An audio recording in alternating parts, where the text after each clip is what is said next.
Hi guys, welcome back to happy's world. ఈరోజు mutton pulao ఎలాగో చూసేద్దామా? వచ్చేసేయండి. ముందుగా ఆనియన్స్, పచ్చిమిరపకాయలు, అల్లం, జీలకర్ర, మిరియాలు, యాలకులు, అనాస పువ్వు, రాతి పువ్వు, బిర్యానీ ఆకు, జీలకర్ర పక్కన పెట్టుకున్నాం. మటన్ని కూడా కడిగేసి పక్కన పెట్టుకున్నాం. ముందుగా ఒక బాండీలో 6 గ్లాసెస్ ఆఫ్ వాటర్ వేసుకొని ఒక బిర్యానీ ఆకు, ఇప్పుడు వరకు పెట్టుకున్న ఐటమ్స్ అన్నీ అందులో ఒక్కొక్కటిగా స్లోగా వేసేసుకున్నాం. నీళ్ళు బాగా మరిగిన తర్వాత వేయండి, జాగ్రత్త. అందులోనే కడిగి పెట్టుకున్న పుదీనా కూడా వేసేసి ఒక హాఫ్ లెమన్, జ్యూస్ ఎక్కువగా ఉంటే హాఫ్ లెమన్ అయితే సరిపోతుంది.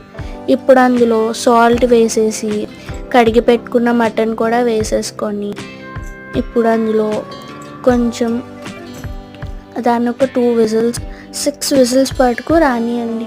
అప్పుడే జ్యూస్ మటన్ బాగా ఉడుకుతుంది అందులో.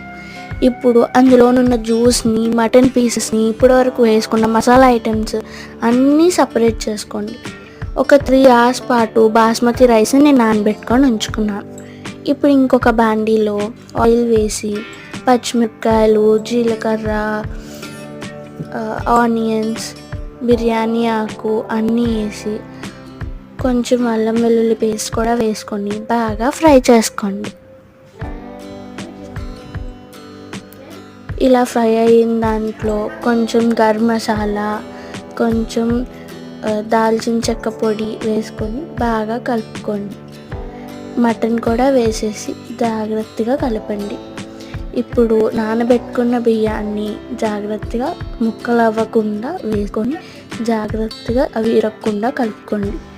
ఇప్పుడు మనం 6 గ్లాసెస్ ఆఫ్ వాటర్ ఏదైతే తీసుకున్నామో అది ఆల్రెడీ మనం అంతసేపు నానబెట్టుకున్నాం కాబట్టి అందులోని 4 గ్లాసెస్ ఆఫ్ వాటర్, నేను ఒక గ్లాస్ తీసేసాను, మిగతా 4 గ్లాసెస్ ఆఫ్ వాటర్ వేసేసి ఇప్పుడు దాన్ని కాసేపు బాగా సిమ్లో పెట్టుకోండి.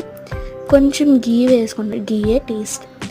బిర్యానీని కాసేపు 10 minutes పాటు మీడియం ఫ్లేమ్లో పెట్టుకొని ఉడికిన తర్వాత దాన్ని ప్యాన్ మీదకి మార్చి దమ్ పెట్టుకోండి ఒక 5 minutes.